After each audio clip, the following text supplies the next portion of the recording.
গতকালকেও শেরপুরে একটা খুন হয়েছে। এসপি সাহেব একটু আগে আমাকে, এই যে অলরেডি আমি এখনো ওনার সাথে এই যে নকে কথা বলতেছি, তো সেই সুবাদে প্রশাসন খুব ব্যস্ত সময় পার করছে। এবং শুধু ব্যস্ত না, মানে কোনো পক্ষ যেন এক পক্ষের সাথে ফাইটিং পরিস্থিতি তৈরি না হয়। আমার নানার বাড়িতে দুবরায় এই কয়েকদিন আগে দুই পক্ষ মারামারি করে নজরুল ইসলাম নামের আমার মামার বাড়ির পাশেই আরেকজন মারা গেছে দুবরা থানায়। উনি বলতেছিলেন ফোন দিয়ে যে হুজুর, আসলে এখন তো নির্বাচনকালীন সময় এবং প্রোগ্রাম বা কোনো কিছু সবকিছু নির্বাচনকালীন যে নির্বাচন কমিশনের অধীনে আমরা চলে গেছি। তো এই যে প্রোগ্রামওয়ালারা ওনারা, আমি তো জানতাম না, যে বলতেছে হুজুর আমাদের সাথে তারা কোনো যোগাযোগ করে নাই বা অনুমতির যে বিষয় আছে, যেহেতু নির্বাচনকালীন সময়। দেখেন, আমি আবারও বলছি, দ্বীনি প্রোগ্রাম, ইসলামিক প্রোগ্রাম করার ক্ষেত্রে অনুমোদনের প্রয়োজন মনে করি নাই। কিন্তু যেহেতু নির্বাচনকালীন সময়, ঝামেলার সময়, এবং হয় কি দুইটা পক্ষই এই ধরনের জনসমাগম যখন হয়, মানুষের মধ্যে তাদের নিজস্ব দলীয় এজেন্ডা বাস্তবায়ন কিংবা প্রভাব বিস্তার করার একটা সুযোগ পায় এবং এটা করতে চায়। তখন কিন্তু দেখা যায় প্রোগ্রামে যারা বক্তা আসছে বা যারা শ্রোতা, তারা কিন্তু ঝামেলাটা করে না।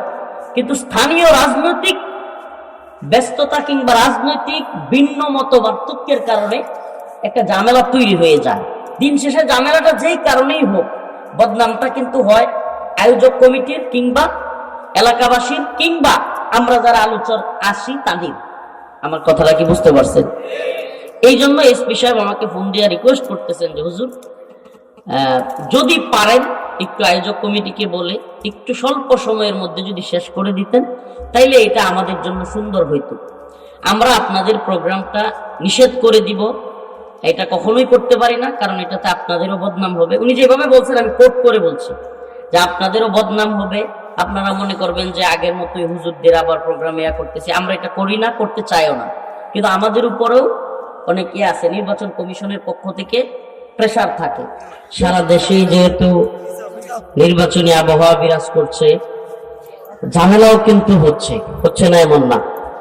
বাংলাদেশে যেই গভর্নমেন্টই ক্ষমতায় আসুক, যারাই থাকুক, যেন ইসলামিক কোনো কাজে কেউ বাধা দেওয়ার দুঃসাহস না করে। এটা আমাদের একবারে ক্লিয়ার চাওয়া যে ইসলামিক কাজে খতিব মিম্বরে বসে শুক্রবারে জুমার নামাজের পূর্বে কি খুতবা দিবে, কি বয়ান করবে, এটা খতিবের একান্ত ব্যক্তিগত বিষয়, মুসল্লিদের বিষয়।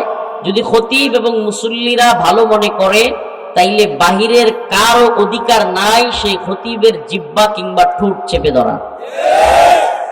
তেমনি ভাবে মাহফিলের আলোচক বৃন্দ, তারাও কোরআন সুন্নাহ থেকে কি আলোচনা করবে সেটা কোরআন সুন্নাহ থেকে ওই আলোচক নির্ধারণ করবে।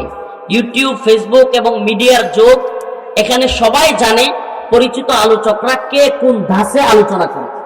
অতএব যেই এলাকায় কোনো আলোচককে দাওয়াত দেওয়া হবে, সেই এলাকার জনগণ, সেই এলাকার কমিটি, এবং তারা অবশ্যই আগে থেকে এই জিনিসটা মাথায় রাখতে হবে যে আমি অমুক বক্তাকে দাওয়াত দিচ্ছি, মানে উনি যেই তর্জে, যেই টোনে আলোচনা করে, উনি ওই টোনে আলোচনা করবে, ওই তর্জে আলোচনা করবে। এখানে কোনো বিধি নিষেধ আরোপ, কব্বরের ওয়াজ, মাটির নিচের ওয়াজ, আসমানের উপরের ওয়াজ, এগুলা বলে দেওয়ার কোনো সুযোগ নাই। আশ্চর্যের বিষয় কি জানেন? আমাদের অবাক লাগে এবং কষ্ট লাগে যে আমাদের ইসলামপন্থীদের মাহফিলে, কোরআন সুন্নাহর মাহফিলে, তাফসীর মাহফিলে আইসা মাশাআল্লাহ, একটু আগে তো বক্তব্য দিল সে সরাসরি ভোট চায় নাই, এটা আমার ভালো লাগছে। মুন্সিগঞ্জে ওই দিন গেলাম, বিএনপির এক প্রার্থী সরাসরি ভোট চাইতেছে।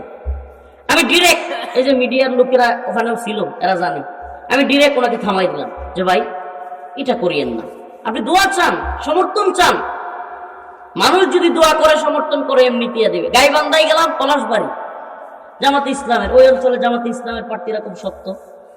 পলাশবাড়ি, গাইবান্ধা, আমার সামনে সরাসরি দাঁড়িয়ে পাল্লার ভোট চাইতেছে, স্লোগান দিচ্ছে, মিছিল করতেছে। আমি সরাসরি থামাইলাম, থামাই বললাম না, এটা করা যাবে না। কারণ আপনি যদি ইসলামিক মাহফিলে, কোরআনের মাহফিলে দলের প্রার্থীর কিংবা দলের মার্কা স্লোগান দেন, তাইলে এটা আর তাফসীর মাহফিল থাকে না, এটা আর কোরআনের মাহফিল থাকে না। আপনাদের রাজনৈতিক সভা সমাবেশে আপনারা আপনাদের রাজনৈতিক এজেন্ডাগুলো, কথাগুলো বলবেন, আর ইসলামিক মাহফিলে আসতে পারবেন না এটা আমরা বলবো না, অবশ্যই আসবেন। আপনি এই সমাজের মানুষ, আমাদের মানুষ, আপনারা আমাদের সমাজের মানুষ, কিন্তু আপনাদের প্রতি আমাদের সকলের প্রতি বিনীত অনুরোধ থাকবে, সকল পক্ষের প্রতি, কোরআনের মাহফিলগুলোতে এসে সুন্দরভাবে দোয়া চাইবেন। আল্লাহ তাআলা আমাদের সবাইকে বুঝার এবং আমল করার তৌফিক দান করুন। আমি আপনাদের সামনে সূরাতুল জিলজাল তিলাওয়াত করেছি। হযরতে আব্দুল্লাহ ইবনে আমর রাদিয়াল্লাহু আনহু হইতে বর্ণিত, তিনি বলেন যে একদা এক লোক আল্লাহর রাসূল সাল্লাল্লাহু আলাইহি ওয়াসাল্লামের কাছে আসলেন, একটু বয়স্ক মানুষ, মুরব্বী মানুষ। আয়েশা বললেন, ইয়া রাসূলুল্লাহ, আমারে কোরআন পাঠ শিখায়া দেন, কোরআন তিলাওয়াত শিখায়া দেন, এবং বলে দেন আমি কোন আয়াত থেকে তিলাওয়াত শুরু করব, কোন সূরা থেকে তিলাওয়াত শুরু করব। সুবহানাল্লাহ। বৃদ্ধ বয়সে আয়েশা বলতেছে, আমারে কোরআন পাঠ শিখায়া দেন, কোন সূরা থেকে তিলাওয়াত শিখবো আমারে শিখায়া দেন। সুবহানাল্লাহ বলবেন না?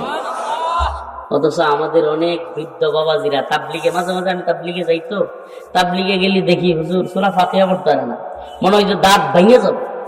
সূরা নাসের আল্লাযী ওয়াসওয়াসু ফি সুদুরিন নাস, ওরে বাবা, এটা যে কত কঠিন তাদের জন্য। অনেক মুরব্বী বাবারা, অনেক চাচারা বয়স্ক হয়ে গেছে, কিন্তু কোরআন পড়তে জানে না, আবার কোরআন শিখারও কোনো চিন্তা ভাবনাও তাদের মাথায় নেই। এটা বড় আফসোসের বিষয়, বড় আফসোসের বিষয়। আরে আমাকে সৃষ্টি করছেন কি? কথা কয়ে নাকি গত বছর আইতার সিনা দিকে বসে আছো, লগে লগে যদি কথা না কই তাহলে তো ওয়াজ করা যেত না। আমাদেরকে সৃষ্টি করছেন কি? সৃষ্টি করছেন আল্লাহ, পাঠাইছেন আল্লাহ, খাওয়ান কে?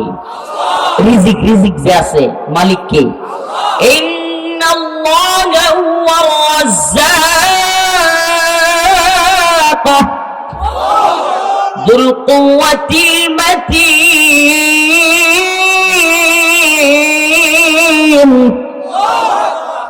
ইন্নাল্লাহা হুয়ার রাজ্জাক, তিনি রিজিক দাতা। কে? ওয়ামা খালাকাতুল জিন্না ওয়াল ইনসা ইল্লা লিয়াবুদুন।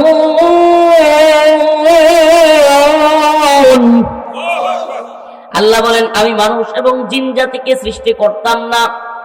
ওয়ামা খালাকাতুল জিন্না ওয়াল ইনসা, আল্লাহ বলেন আমি মানুষ এবং জিন জাতিকে সৃষ্টি করেছি একমাত্র, শুধুমাত্র ইল্লা লিয়াবুদুন, আমার ইবাদত করবার জন্য। সুবহানাল্লাহ। সৃষ্টি করছেন তাইলে কে? রিজিক দেন কে? এই যে জমি লাগাইতেছুন, ক্ষেত লাগাইতেছুন, এই যে ধান লাগাইতেছুন, ধানের চারা লাগাই থুই আইন, আর কয়েক মাস পরে সুবহানাল্লাহ কি সুন্দর ধান হয়ে যায়। আবার কাইটা বাড়িতে আইনা ওগুলোর মেশিনের ভিতরে দিলে সুন্দর চাল হয়ে যায়। আর যদি চিকন চাল হয় আর পোলাও রান্না করা যায়, হায় রে মজা। সুবহানাল্লাহ। এই স্বাদ কে দিল? অনেক বছর আবার এই জমিন মারিয়ে যায়, হয়নি? হয় না? কেন? আল্লাহ পরীক্ষা করে। আল্লাহ বুঝাইতে চায় যে বেটা, ও বান্দা, লাগাইয়া থুইয়া আইলেই হয় না, এটা আমি দিই। সুবহানাল্লাহ। লাগাইয়া থুইয়া আইলেই হয়, এটা আমি দেই। এই কারণে মাঝে মাঝে আল্লাহ কোন বছরে আমাদেরকে পরীক্ষা করেন। সুবহানাল্লাহ। কোন জমিতে 5 মণ হয়, কোনটা 7 মণ হয়, কোনটা 8 মণ হয়। সুবহানাল্লাহ। বরকতেরও বিষয় আছে। সুবহানাল্লাহ। বরকতেরও বিষয়। বরকত কি জিনিস? সুবহানাল্লাহ। আফগান জাতি বুঝতেছে, 4 বছরে, কয় বছরে ক্ষমতায় এসে? 21 সালে, 21 আগস্টে, 21 বাদ দেন, সেপ্টেম্বর, অক্টোবর, নভেম্বর, ডিসেম্বর, 3 মাস। আগস্টের 22, 23, 24, 25, 26 চলে, 4 বছরই ধরে। কয় বছর? 4 বছর। বর্তমান পৃথিবীর সবচাইতে দ্রুত উন্নতিশীল দ্রুত উন্নতশীল এবং সমৃদ্ধশীল অর্থনীতির দেশ হলো আফগানিস্তান।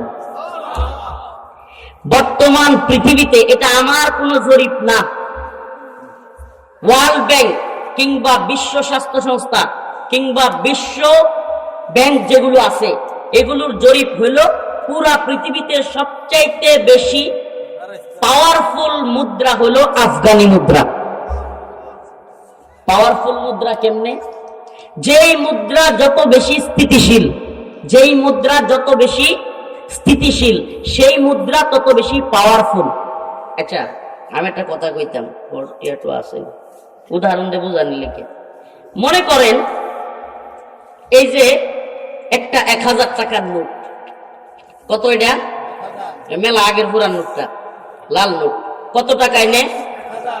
আচ্ছা কোন এই 1000 টাকা দিয়া বিগত 10 বছর আগে যা পাওয়া যাইত, যে পরিমাণ জিনিস পাওয়া যাইত, এই 1000 টাকা দিয়ে এখন কি সেই পরিমাণ জিনিস পাওয়া যায়? কথা কন। আচ্ছা তাইলে টাকার মান কমছে না বাড়ছে? শুধু বাড়ে, কমে নাকি দ্রুত খালি কমে?